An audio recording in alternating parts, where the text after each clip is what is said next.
Hi Scorpio, welcome po sa ating channel.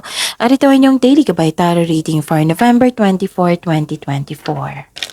Please be reminded kung naka-resonate kayo, comment down. Kung hindi ko naka-resonate, ibigay niyo po sa iba kasi general reading po ito. This is for you Scorpio ngayong November 24, 2024.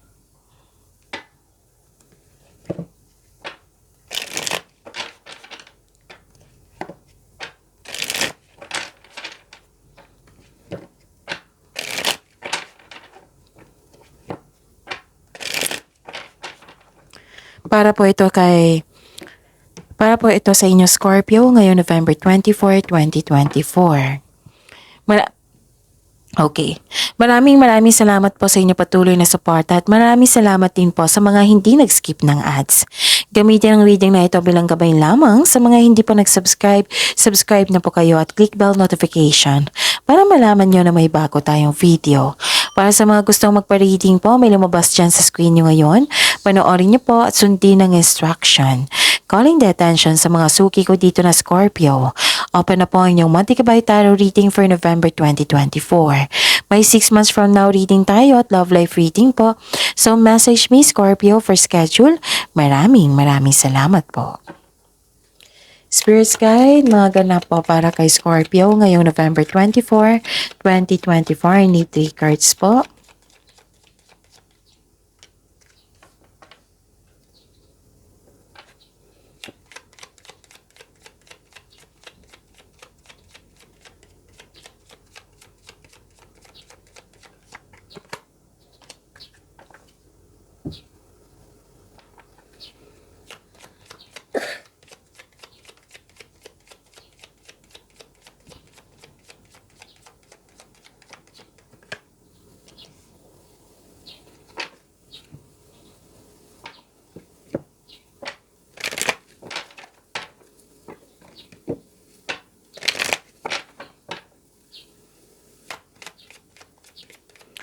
Spirits Guide, mga mensahe po para kay Scorpio ngayong November 24, 2024. I need 2 cards po.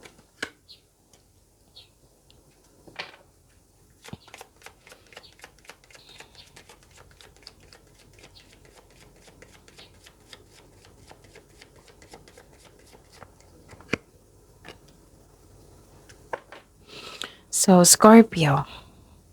Ngayong November 24, 2024, may malaking influence ang isang babae sa araw na ito.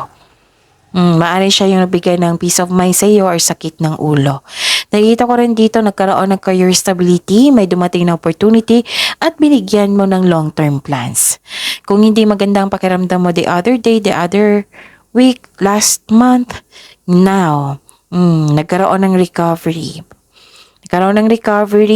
May grupo ng tao dito na buong suporta sa iyo at nakikita ko rin dito yung personal development and spiritual guidance. Okay? And yun, hold your vision. Emotions are running high. Spirits Guide, ano po yung energy ni Scorpio ngayong November 24, 2024?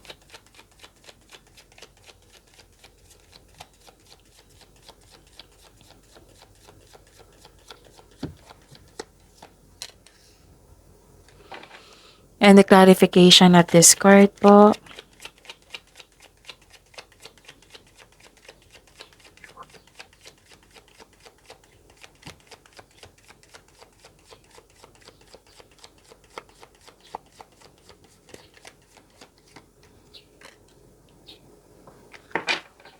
Okay. Sa mga may oras dyan kung gusto niyo po, panoorin niyo po yung last 4 days gabay tarot reading niyo po. Like for example, napanood niyo ito ngayong November 24, 2024. Panoorin niyo po yung 23, 22, 21, 20. Kung may narinig kayo or may nakita kayong repeating message, meaning to say, pinupush yan ng card sa inyo kasi ilan sa inyo hindi pa binigyan ng atensyon na kung maaari din po, bigyan niyo po ng solusyon at aksyon. Remember, Scorpio, at the end of the day, alam mo na ikaw lang taong may kakayahan at responsable na gumawa ng sarili mong katotohanan at kinabukasan. So ano yung energy mo? Scorpio. Nakikita ko dito na nagkaroon po ng concern sa isang taong mayabang. Pwede din may concern sa bossy dito na gusto niya masunod yung gusto niya, gusto niyang makuha lahat yung gusto niya. So, pwede din na may naramdaman kayo na hindi kayo satisfied sa completion ng project mo. So, this card also tells you na huwag masyadong gastahin kung ano mga biyayang natanggap mo. Kung i-consider mo ang mga biyayang natanggap, i-celebrate niyo po ito by expressing gratitude and generosity. So, may concern kayo dito sa isang tao na mayabang or sobra na. Okay? Tapos, yung mga paalala regarding sa biyaya. So, yun. Pero nagkaroon ng recovery dito ha. May lumabas sa recovery dito sa oracle cards nyo at dito rin sa tarot cards nyo. Yes, this is recovery. Nakikita ko dito yung pag-release, nagkaroon ng freedom, choices, this card tells you na this is a good sign na parang yung umiiwas ka sa toxicity, toxic na tao, you have your freedom. Kung sa health man ito, yung nararamdaman mo, yung sabi ko kanina, nawala na, nagkaroon na ng recovery. Like for example, stress ka or nagtampo ka, ngayon wala na. Recovery po ito. So, claim this recovery. Okay, Scorpio? Spirit's guide, career and money po ni Scorpio ngayong November 24, 2024.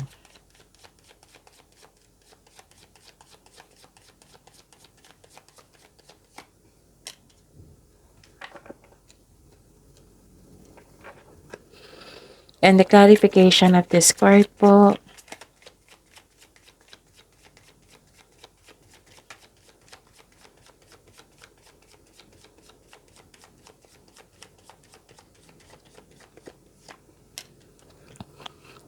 Okay, sa career and money niyo po. Okay. May nakita ako ditong argument, conflict. May bossy nga. May dalawang card na kasi nagsabi dito na may concern kayo sa bossy na tao. Yung masunod yung gusto niya, naging toxic po ito. Nagkaroon po ng argument. Okay? So, know when it's time to walk away from environment na hindi na nakatulong sa iyong growth at hindi na nakapagbigay ng peace of mind sa iyo. And listen to your intuition also. It will guide you away from toxic person or toxic place. Okay? At pwedeng may pagkawala, paninirang puri, or panulokong magaganap. Mag-ingat sa mga sinasabi at ginagawa. Okay? At actually, binag-intindi sa inyo dito yung card eh. This card tells you na pagkakaroon ng pagtatalo or pag-aaway sa isang connection sa isang tao ay natural element of all kinds of relationship. Dito mo makilala ang sarili mo kung paano ka mag-handle ng ganitong sitwasyon. At dito mo rin malalaman kung right time na umiwas or walk away. So, yun. So, actually may hihingi ng sorry eh. Pwedeng nasaktan ka ng taong ito, pero may nakita kong addressing hurt feelings, may maghihingi ng sorry. So, improve your communication also. Maybe, kinakausap ka ng taong ito. So, it's time to, give solution. Kung kaya nyo na. Okay? Ano pa? Nakikita ko rin dito na granted yung manifestation mo. Wow. Actually, busy kayo dito. Use your inherent skills to create opportunity. Kung may balak kang mag-start ng business, ito na po yung go signal. Pero, pag-isipan nyo po na mabuti, yung ready na kayo. Kailangan ng konkretong plano yan. Actually, may nakita ko signing of contract dito. Malapit na. Huwag kayong magpadaig sa inyong emotions ngayon ha. Kaya pala emotions are running high. Hold your vision po. Patuloy nyo lang yung mga ginagawa nyo dyan. Huwag nyo hayaan na mas mangingibabaw yung negativity, you have to move forward. Okay? May mga mangyayari talaga na hindi natin maggusto. So you have to move forward to accept the fact, the reality. Kung masyadong mabigat na sa iyo, then give solution. Kung pwede. Okay? And makinig po daw kayo sa inyong intuition. Kung hindi nyo alam kung paano makinig sa inyong intuition, i-search nyo po sa Google. Kasi maraming paraan yan. Basta po, sa intuition, siya yung magsasabi sa inyo na may taong hindi totoo sa inyo, may taong hindi totoo sa inyo, right? May sitwasyon na hindi na dapat nyo malaman, may sitwasyon na may nangyari na kailangan nyo malaman. Ganon, nakuha ko. Tapos siya din yung magsasabi sa next action mo, patungo sa right path, patungo sa success. So, yun. Okay? And listen to your intuition, redirect your energies. Okay? Huwag kayong mapanghinaang lang loob. Huwag niyong hayaan na sa ngayong araw na ito, ma-down kayo the whole day. So, give solution po. Okay? So, you have to move forward and claim this recovery, healing. Adjustment ay kailangan po dito. Okay? Adjustment po. Spirit guide.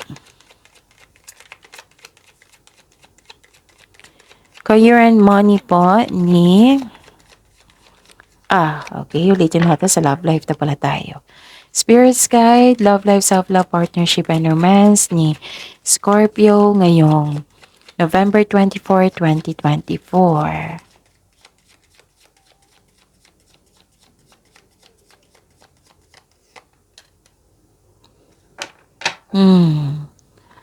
The clarification of this card po.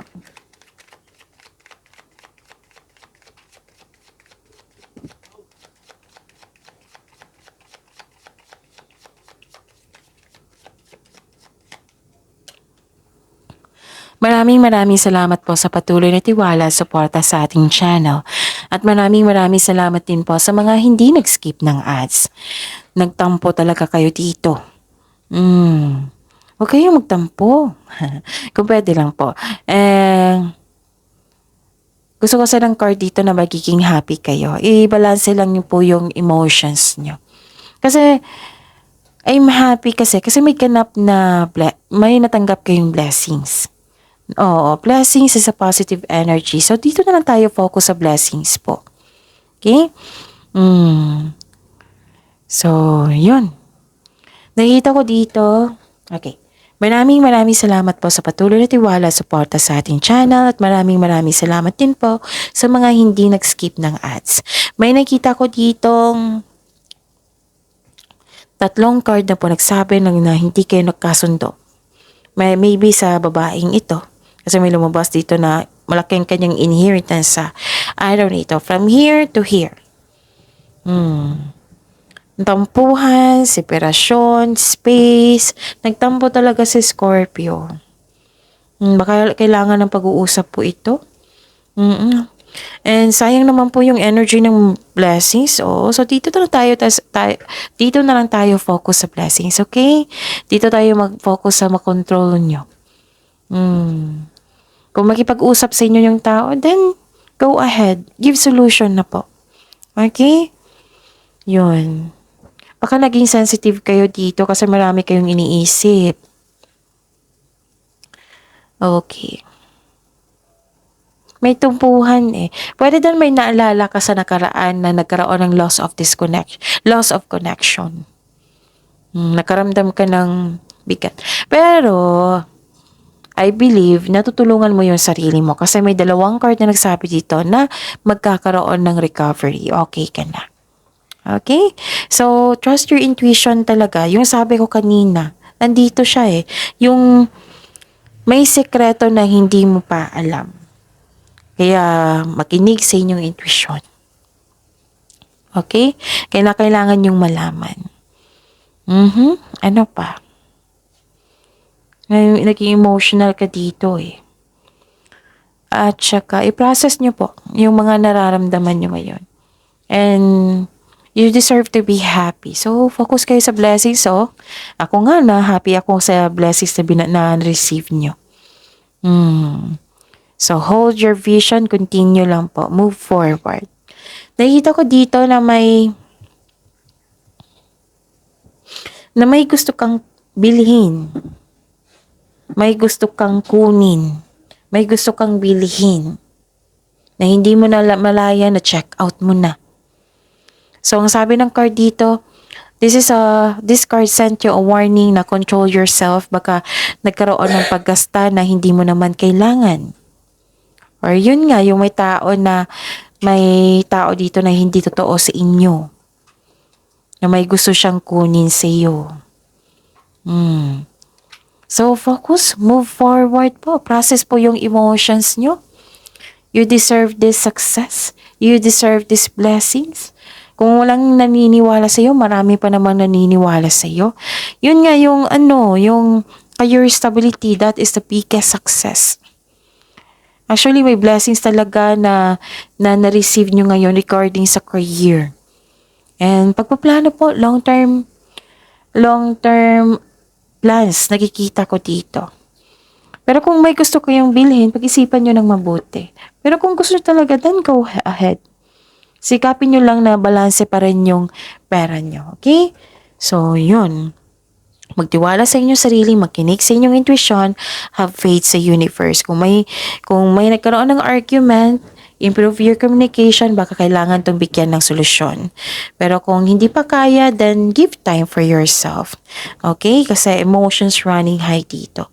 Naging emotional kayo ngayong araw na ito. So, i-process nyo yan. Kung pwede po, focus kayo sa blessings. Kasi, nagiging happy ako. May happiness ako na nararamdaman na may na-achieve kayo. Lalo na tong career stability nyo, it might be this is money. Improvement. Okay? So, see you tomorrow. Pagyamanin yung blessings na binigay sa inyo, Scorpio. Please like, subscribe, and click the button for notification para updated po kayo sa daily tarot reading natin. Maraming salamat po.